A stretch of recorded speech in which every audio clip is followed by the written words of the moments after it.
All right, we're ready. No, we're not. Ross? Tell them we start charging from this point on. Here we go. I'd like to say welcome again to this lady, Ranjana. Got it right this time, haven't I? Ranjana. I'll never get it right. I got to tell you how many times have I practiced this, and Deborah here has been tutoring me in it many times. Ranjana, welcome. This thing can come off if you want to walk with it, but otherwise talk, and we're delighted to have you here, really delighted. And this book is being sold out the front, and she will sign it later if you wish, and the proceeds are going to charity, or charities, I'm not sure which, but that's marvellous. So for all good reasons and more, welcome her.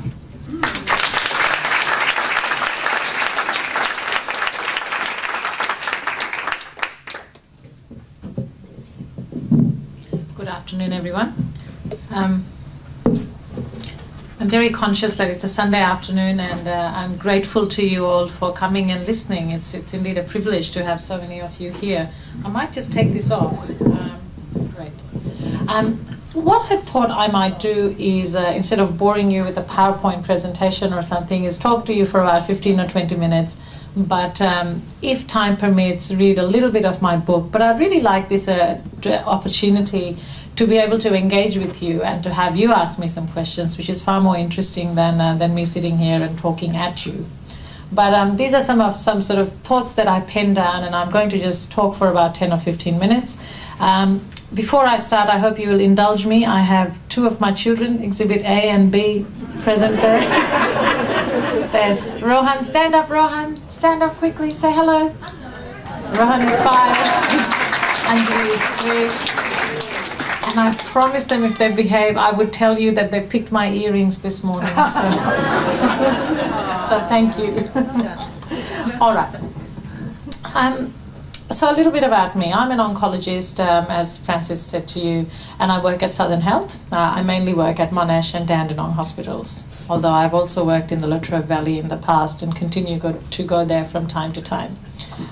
So my job is really to oversee chemotherapy in adults who have cancer, and I would see many of my patients from diagnosis to the end of life. And I'll talk more about this in a second. I'm also a daughter, and it's lovely to have my parents in the audience, and a mother of 3 children.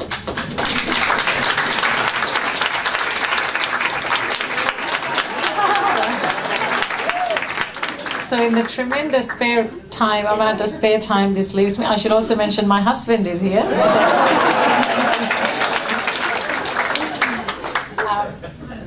In the tremendous amount of spare time that work and kids and everything else leaves me, I like to write, and I mainly write about the importance of humanity in medicine, and it was really a wonderful dream come true to have my book published last year.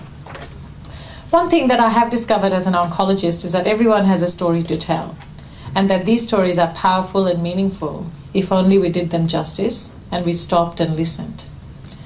I would be the first person to admit that it has taken me a few years to fully appreciate that behind every patient there lies a person. Every young doctor, and I was no different, starts medicine and feels anxious about knowing all there is to know, about getting the drugs and the procedures right. But as you have evolved as a doctor, and certainly this has happened to me, I realized just how crucial it is to get the whole person right. And it's finally with the benefit of some maturity, motherhood, and some of my own medical experiences that I see very clearly now that the patient sitting before me is also and still someone's parent, someone's child, or a spouse. And although I could name you a series of other illnesses that might carry a worse prognosis than cancer, the mere mention of the word cancer still strikes fear in the hearts of people. Every day I watch people sitting across from my desk, a dozen different expressions traveling across their face, when I tell them that they have a disease which is often incurable and for which the treatment is inevitably very toxic. I find myself advising them that they may need to take that long-planned holiday a little sooner, or that it might be wise to get their affairs in order this week rather than next week. A number of the phone calls I take are from concerned relatives, spouses, sons and daughters who want to know the worst without hearing it mentioned to the patient. These are people who struggle with the day-to-day challenge of looking after the many needs of a relative with cancer and who feel lost in this labyrinth of needs. Which brings me to the statement that I hear most often in relation to my work. I don't know how you do it. This statement has various sentiments attached to it, as I have found through the years. Some people wonder why, after all these years of training, I wouldn't pick something more uplifting, like cosmetic surgery, for example. Literally uplifting. Others think that the personal emotional cost of doing oncology must be unacceptably high. But I think it would be fair to say that most people think that doing the kind of work I do must be, well, depressing. But today I would like to propose to you an alternative viewpoint. Seeing people afflicted by what is usually a terminal illness is certainly sobering. But while I accept the fact that I cannot reverse the diagnosis of cancer, what I am left with is the opportunity to make a difference in the time that I have with the patient. It seems a shame then to not use this opportunity meaningfully when the needs of the patient and the family are so great. Part of using the opportunity means prescribing the best possible treatment to prolong life where possible and limit suffering. But I believe that no less an opportunity lies in easing the emotional and psychological burden of cancer. And I think this comes through good, open, and honest communication. Despite the boom in the variety of sources, especially the internet, that dispense advice, trust in doctors remains very high in the community. And one of the best ways I know of honoring that trust is listening to the patient. Of course, it can be uncomfortable and even confronting to discuss matters such as the meaning of a life well lived, or an unfair diagnosis, or an unjust death. But time and again I find that people who feel supported, heard, and accompanied on their cancer journey by their doctor seem to navigate their way far better than those who feel abandoned. They may not necessarily live longer, but they live better. The vast majority of people are actually quite realistic about their prospects. They may come with hope and optimism, but they don't come with the promise of cure. However, what every patient expects is that I will listen to their needs, be honest about the predicaments they face, and think very carefully about the advice that I dispense. You know, many patients ask, what would you do if you were in my situation? And a doctor's reflexive response most often is, I don't know, that's hard, I'm not that person. And it is hard. But sometimes I think it is important to take the extra time to empathize, which is the art of putting yourself in someone else's shoes. So what would I do if chemotherapy wasn't working, but I wanted to go away on a last holiday? What would I do if I was spending all my days feeling sick, but my children thought that I should continue with the treatment? Patients are not simple. They often know what it is they want to do, but they need someone to empower them to make decisions. Last month, a patient of mine in her late 60s had been stuck in hospital for several weeks. The longer she stayed, the more problems became apparent. Having known her for the last few years, I also knew that one of her most cherished wishes was to witness the birth of her first grandchild. She was hoping that being in hospital would help her live longer, but was now beginning to suspect that every week she didn't get home was a week of her life that was wasted. So through a series of sensitive conversations, honesty, and a lot of advocacy, my team got her home. We all knew that she was unwell, and there were plenty of justifications to keep her in hospital. But this would not honor her deeply held desire about how she wanted to see out her life. So we got her home, where she spent the last 4 weeks of her life watching over her grandchild every single day. And she told us that she was finally content To me, this was not depressing, but the most uplifting and humane thing that medicine could have done for a dying patient. My work is peppered with such examples, which makes me think that, like anything else in life, being an oncologist is also a matter of perspective. I find it a deeply humanizing experience to engage with and learn from the wisdom and courage of my patients. I feel grateful to be in good health, knowing that things can change suddenly. And I think that in times when you can't erase what's happening, a lot of small differences can still add up to make a large difference. And that's about all I have to say. But what I could do is read a little bit from my book, if you like, and then I'll open the floor to questions. Was there anything in particular you would like me to read?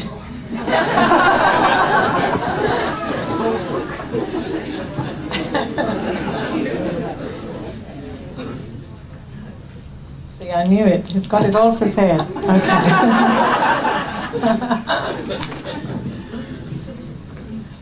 So I'll give you a bit of background. This chapter is called My Wife Doesn't Know. And this is a story about a patient who was a fairly high-ranking civil servant in Afghanistan, and then migrated to Australia and kept going back and forth through Afghanistan all through the war. This is a fairly recent, sort of in the last few years. And he chose not to tell his wife that he had advanced cancer of the pancreas. And his reason was that she would give up hope if he told her, and so he pretended that all was well. So I'll just start somewhere. So the cancer has spread, Mr. Farid. Oh, his right hand travels to his chin. His daughter's face turns white. What do we do now? Judging by the burden of his disease and his appearance, further chemotherapy would be futile. Tell your wife, I want to say to him. Is there another medicine or chemotherapy I can try, doctor? Even though many patients realize in retrospect that further chemotherapy did not achieve its promise, it's not always easy to dissuade them from taking this route. My hesitation as his doctor is twofold. For Mr. Farid, the problem with accepting that there's no other useful treatment is that he then has to confront his mortality. For me, the problem with letting him accept this conclusion is the diminutive voice in my head that wants to argue that he could just be the next Lance Armstrong. All my experience says that he should not enter another round of chemotherapy, but how can I be certain of his individual outcome if he does? Are his tumor cells as remarkable as the man they afflict? Will they again melt away his chemotherapy, alarmed by his refusal to let them breed? Or will they follow their usual pattern and make a mockery of the man who would beat his disease into submission? A training session from my Fulbright year floats back to me. The scenario of a middle-aged man who had progressive cancer but kept insisting on having more treatment. His doctor felt that further treatment was inappropriate and not supported by evidence, but the man just would not listen. So the doctor and the patient argued back and forth. The role players were trained actors, so real that their volleys were discomforting. Although the lecture resembled a frenzied sermon, I eagerly accepted the lecture, and I soon found out that the lecturer's first assertion was right. This problem did occur on a regular basis. But I also realized that there was no single explanation for a patient's desperate fight to live.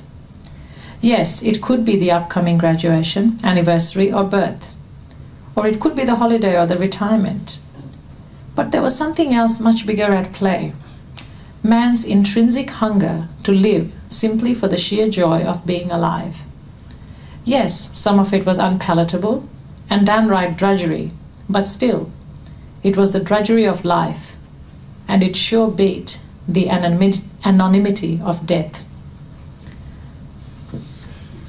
I think that's where this last finished.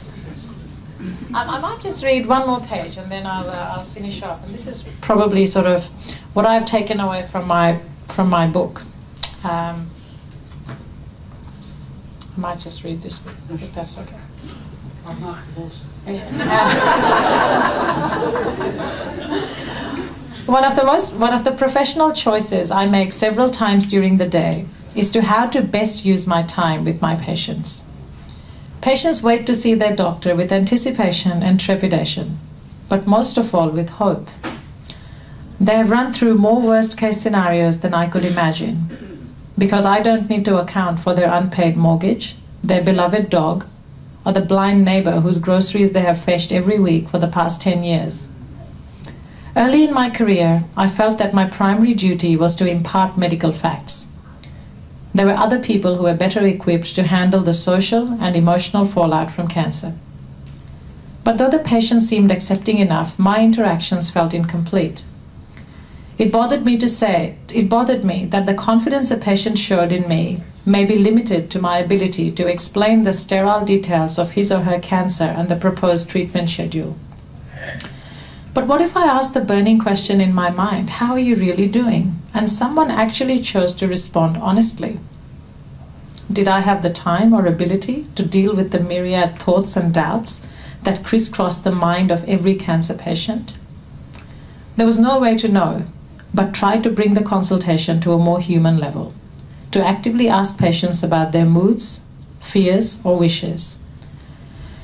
And I realize now that I've never had the cause to regret this approach. And even with the little I sometimes feel able to do, I am touched by my patients' assertion when they say, "I feel better after talking to you." Being mindful of the lives of patients has made me more mindful of their deaths too.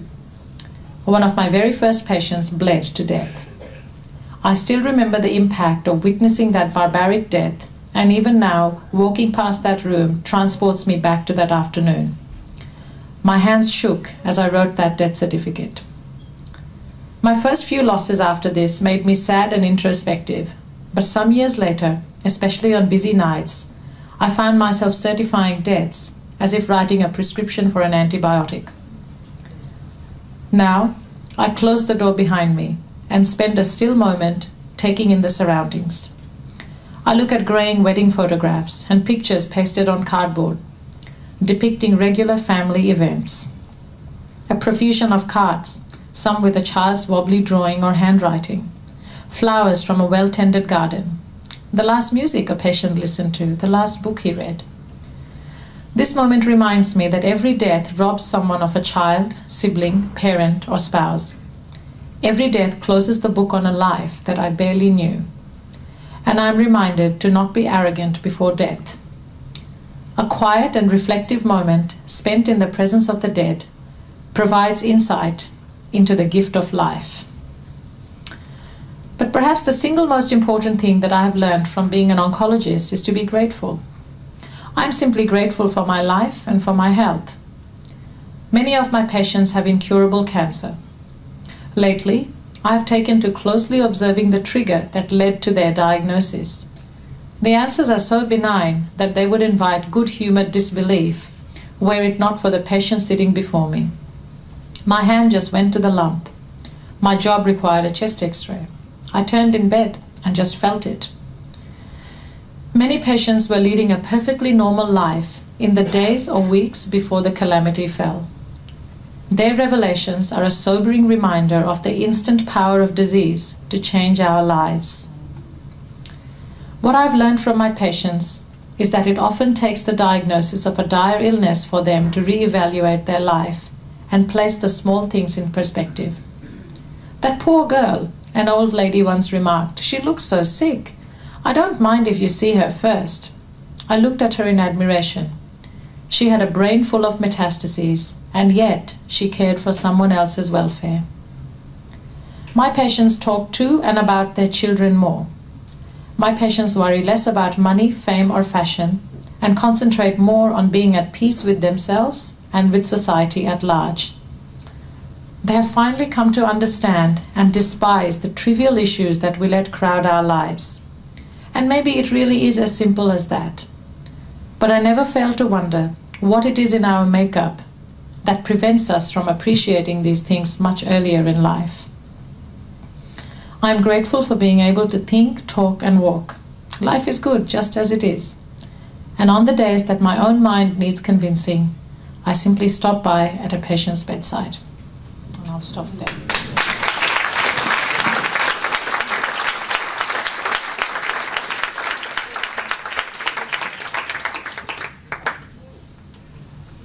I'd be very happy to answer any questions.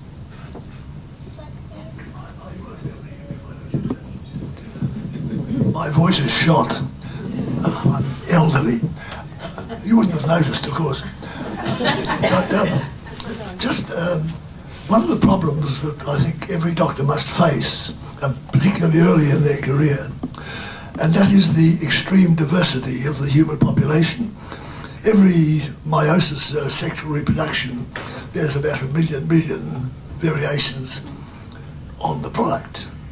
And everyone is individual. So you're dealing with a whole range of these people. You don't know what they're really like, basically. And that must be a problem to the doctors, because they see a statistical answer to everything, but it doesn't necessarily mean it'll work for that particular individual. And for example, even in chemotherapy, there's an enormous amount of genetics involved in that. Some people, to one particular chemotherapeutic agent, find they have problems and others don't. It must be a problem. So have you developed a technique at all for dealing with this? Sorry to be difficult. So you've asked the question and answered it in the same at the same time. I think that's very insightful, and actually something that that escapes a lot of patients and a lot of doctors. Statistics are meaningful only to a certain extent, and they do not apply to the average to the individual.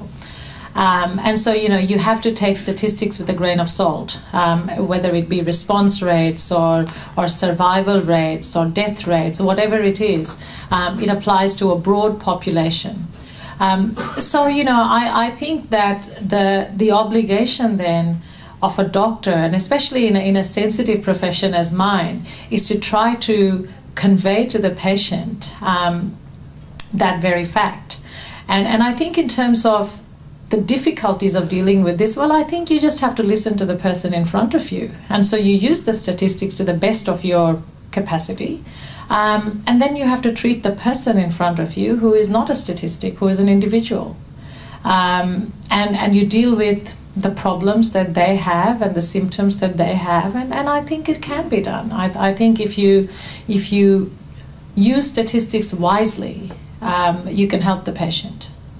Does that sort of answer your question? I agree with what you're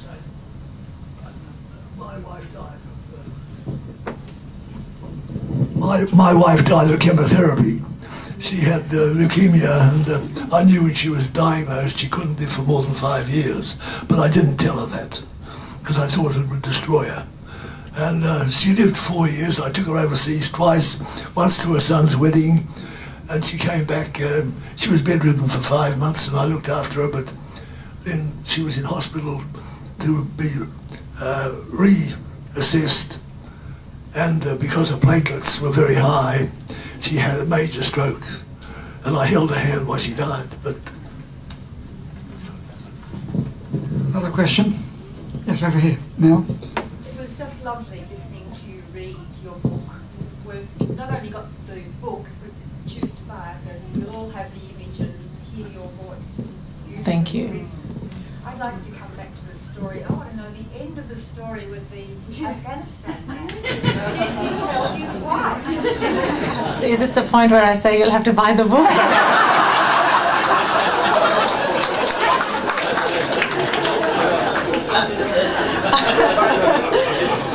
I wasn't made for business, was I? So what happened was very interesting. I'll tell you what happened. So he basically became very, very sick, quite confused, got admitted to hospital, and his wife found out, as people do. His wife found out, she came in to visit him, and I wasn't there, one of my registrars was there, and so he said to her, well, your husband is dying. She was absolutely enraged. She didn't believe us. And what she did was she walked him out of hospital. He was confused and dazed. She disconnected him from his pain relief and basically marched him out of hospital. Subsequently, I tried to make contact with her, and she was very abusive on the phone, and she was just grieving. She just couldn't believe that this was happening. And so in the end, he died at home with his family, but with no contact at all from the medical profession. And she was outraged that she just didn't believe us. She felt that if this had been happening, she would have known. And so it was tragic. And which goes back to, you know, the moral of the story, and I think the message of the story is that people do find out when their relatives and their loved ones are dying of cancer, and there has to be a sensitive way of letting them know and involving them in the process beforehand, and not to let it get to the tragic circumstances that are described in the story. I think that is why this book is so outstanding, because I marked that story. I marked this story with one word, abuse, which showed that not only was she doesn't gild the lily, as she writes, she's writing very factually, and she also told us about how abusive this lady really was. You were evil, in fact, weren't you? And so I marked that to note that too got included in the writing, so that we all saw the sad realities that sometimes she deals with. You were going to say something, go ahead. I was actually very moved by the title of your book and an experience I had. My wife is Japanese, and when her father died, no one would tell her father that he was dying, and I felt it was really a disservice, a dishonor, to not allow a person to participate in the knowledge of his own death. And so there's kind of a two-part question. One is, what is this dawning of morality, your own mortality, like when a person faces their death? I mean, you must see this all the time. And what is, you know, I mean, what is your recommendation in terms of having people know the truth about their condition? Thank you. So that's a really good question, and something I face on a regular basis. And it's interesting, a lot of it is cultural too. Where I work, we see a large multicultural population, and it can be interesting to see how different cultures treat the revelation of death. Some people are quite philosophical, other people just want to sort of hide the truth. I actually think after so I'll tell you what I initially used to think. I sort of had a very black and white view, saying, well, this is wrong and you can't have me do this and the patient needs to know. And I think that's sort of, to be honest, the very arrogant view of a young doctor who doesn't know any better. I think in the last few years I have finally realized that people are afraid because they think that we will do a bad job of telling the patient, and they feel as if we will hurt the patient more and rob their hope, and hence make their death come sooner by telling them the truth about their diagnosis. And so I've sort of adopted a view where when someone says to me, I don't want so-and-so to know, I ask them why, and sort of try to get a little bit deeper into it than having an argument about the fact that, well, I'm going to tell them anyway. And often it comes down to negotiating how much a patient really needs to know. So, you know, do they really need to know that they have 100 spots of cancer? Well, probably not. But they do need to know that they have cancer. So I think it becomes a process of negotiating with loved ones, and sometimes with the patient themselves, as to how much they actually wish to know about their own disease. There are plenty of people still who don't want to know and who would prefer for us to talk to their son or their daughter, etc. And I'm happy to respect that. But I think fundamentally hiding a diagnosis from somebody, and even worse, treating somebody for cancer without their knowing the diagnosis, is something that I can't condone, and I don't think the medical profession should condone. I think it abuses the rights of a person. Yes? When you look back at your training, do you think that you would...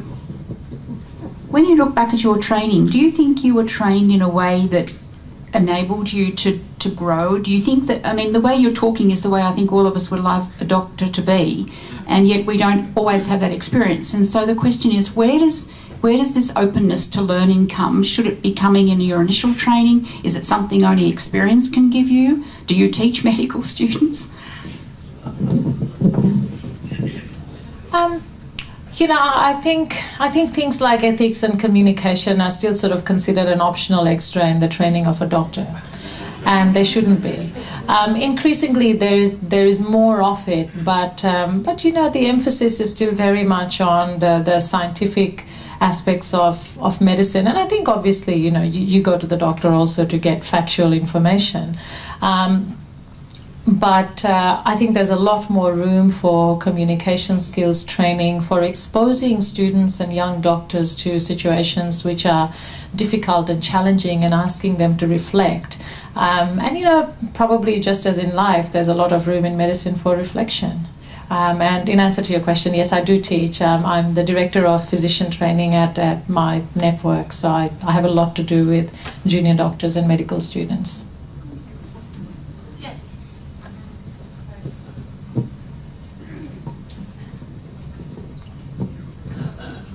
Thank you for that wonderful talk, and very inspiring.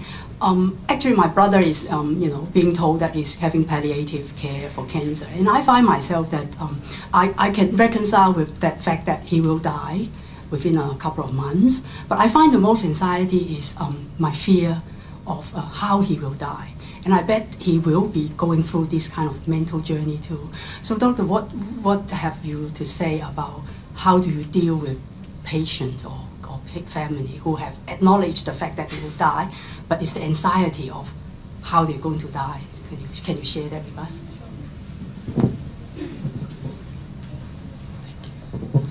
So I think, you know, that's a great question, and I think, you know, a lot of the battle is comes with acknowledging the fact that someone's life is going to end. So I commend you for having reached that point where you are not fighting against the inevitable, because a lot of people spend a lot of time doing that, and it's sad for all concerned.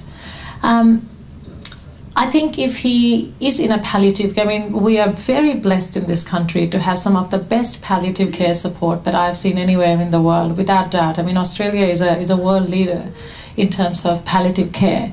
And I think you will find that the palliative care nurses, the palliative care doctors who are involved with your brother, will be able to allay those anxieties. And I think medicine has moved a long way in that we are able to relieve most people's suffering and relieve it well. And so I think that you should have every reason to put faith in the palliative care nurses and doctors who are looking after him, because we have an excellent system in place.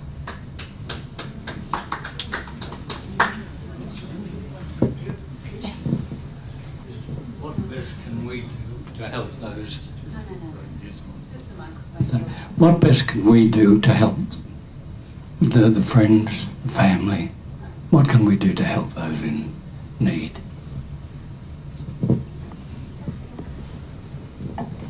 I read a really interesting article just last week, and it was asking exactly that question. And the person who wrote it was a cancer sufferer. And he made the point that you don't ask, you just do. And I really that resonated with me. And I think simple things like, you know, it's interesting. I see patients and I'll say to them, look, you know, do you have a community of friends around you? You know, why don't you let them know that you'll be spending a lot of time at home or in bed, and, you know, they can come around and visit. And people's response generally is, oh, I wouldn't want to bother them. And so what then translates is that if you say to somebody, what can I do for you? Most people would be very reluctant to say, you know, I'm bored, come around and sit with me. And this person actually made the point that when the friends did come, he actually wanted to hear what was happening in the outside world. And he wanted to hear some gossip and some news, and something that wasn't about his cancer, because that's all he felt he talked about. And so he made the point, you know, you can ask me how I am, but you don't need to ask me about all the details. You are my link to the outside world. And so I just want you to tell me, you know, there was another girl who was writing, and she said, I want my girlfriends to come and tell me what clothes they bought on sale, because I don't go shopping anymore. But I still want to know what the good bargains were. And, you know, what's the latest in gossip, because that helps me connect with the world. And that sort of resonated with me. So I think, you know, if you're able to sit with someone, if you're able to just drop them a meal without having to ask whether you should or not, I think those are the practical things that make people's lives easier. And there's a lot of need for patients to be driven around. You know, a lot of the people who come to see me can't drive, so either they have to be reliant on ambulance and non-essential transport, which is what transport to a clinic appointment, for example, can take 4 or 5 hours. So, you know, if you can drive someone, sit with them for that 20-minute appointment, wait outside and drive them back, you've already done them a favor.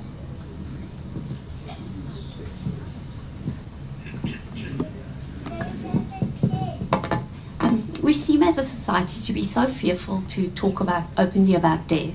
And I was just wondering, for you personally, would you encourage conversations with your kids about death and one's mortality, just to bring them into the reality of the world, instead of pretending that it's something that just doesn't happen or happens to other people? You're going to be facing that with your parents maybe one day. So how would you, at what age would you start talking to your kids, and are you comfortable doing that? That's a really interesting question, and I don't hold myself as any sort of expert in parenting, but part of the job I do is to deal with people who are dying. And so I'll often come home and say, oh, it was really sad today, I lost a patient. My 3-year-old is a bit too young to understand, but my 5-year-old will ask me questions about death and dying, and I answer them to the best. You know, for example, last night I was saying to him that I was coming to talk today, and he asked me whether everyone in the world died. And I said, yes, they do. And people die at different times. And that was that. And then he went away. So I didn't feel the need to open up some long discussion about death. But I think it's incredibly important for people to grow up with the concept that lives come to an end. And I think part of the, you know, which is why I was saying so much of the battle around death and dying is to simply acknowledge that that life comes to an end. Yes. I think you're extraordinarily courageous, because as somebody who's just experienced about 100 days of medical intervention and seeing a doctor for about 5 seconds because they're under so much pressure to actually meet deadlines and increase the statistics, I'm just wondering how you cope with that, because on the one hand you're funded in a particular way to do that, to not take time, and on the other hand here you have a holistic view, which I must say is extraordinarily bereft within the medical profession that I've found anyway, in my experience has been. But, you know, how do you cope with that stress that must go on internally between delivering these outcomes that the profession wants, and here I want to really look after the individual? Wow, I've never thought about that. I've never done medicine any other way. I think at some level you have to define who you are and what you do and what brand of medicine you practice. And so, you know, sometimes in a clinic my patients will be an hour late, but they understand that they're an hour late because somebody else needed that hour. And I make sure that I emphasize that to my patients who are waiting outside, that I wasn't having coffee, that I wasn't on the phone, but the last patient who came in, who was supposed to only need 15 minutes, actually ended up needing an hour. And I think if you talk to your patients and if you communicate that, people are actually really understanding.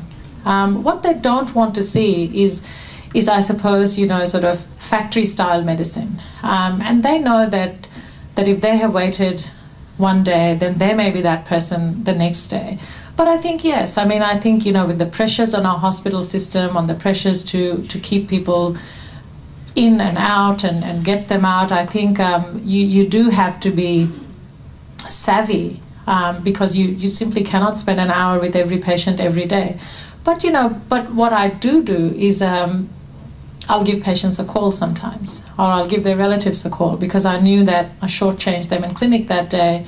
But it takes 5 minutes to call someone and to say, well, Was there anything else? So I think there are different ways of making up. You don't have to spend a lot of time with everyone, but you have to be sensitive to people's needs at different times. And one thing I do find is that patients are really generous. And so if they don't need your time, they're very happy to clear out in 5 or 10 minutes. So you just have to sort of be mindful of that and respect that. Yes. Hi, thanks for your talk. Great. I just wondered, does alternative medicine or Ian Gawler's kind of medicine have any use to the oncology? I had a friend of mine died of cancer who used to live out near there, and I was trying to encourage her, oh, maybe you could go there. But I just wondered, does it fit anywhere, alternative therapies, do you think? I mean, alternative therapies are a multi-billion-dollar industry, so whatever I say, they play a role in people's lives. I think the only thing I would say is that, yes, there is a role for alternative medicine, but just like everything else, there is a role, and it shouldn't occupy prime position just in the same way as chemotherapy shouldn't or radiotherapy shouldn't. And I have no objection to alternative medicine, whether it be the Ian Gawler Foundation or yoga or, you know, vitamins or whatever it is. I think that they have a role and you have to keep it in perspective. My blood pressure rises at this question sometimes, not because of the person who asks, but because I will routinely see people waste thousands and thousands of dollars pursuing treatments that are essentially, you know, 5 years later when they have died, those people are hauled up in court. And I think it's such a shame when people who are desperate will grasp at anything. And often people who offer alternative therapies, you will see, make wild promises that an oncologist could never make. I could never say to a patient, I will cure you. But every second alternative therapist promises a cure and no less. And so I can see why people are attracted to alternative therapy. And my only word of caution is that it needs to be put in perspective. Well, I don't know the background of the question, but have you had any experience with Ian Gawler yourself? I've heard him speak a couple of times. I know his story. But their program does not fit your response. And I'm not holding you to that, but it is not an alternative therapy. It incorporates wide-ranging. Yes, including lifestyle measures, etc. That's right. Some of the things referred to could be seen as, say, putting Ian Gawler in with the same as somebody advertising on the back of a magazine. Yeah, I know he advocates dying with death. Well, I don't think we should be getting into it, but I think taking a bad slant. Yeah, no, look, I've met Ian Gawler and I'm familiar with the work that the Ian Gawler Foundation does. And I think like anything else, including my work, it has a place in medicine. And nobody should claim that theirs is the only place in treating cancer. That's sort of what I say to all my patients. Yes?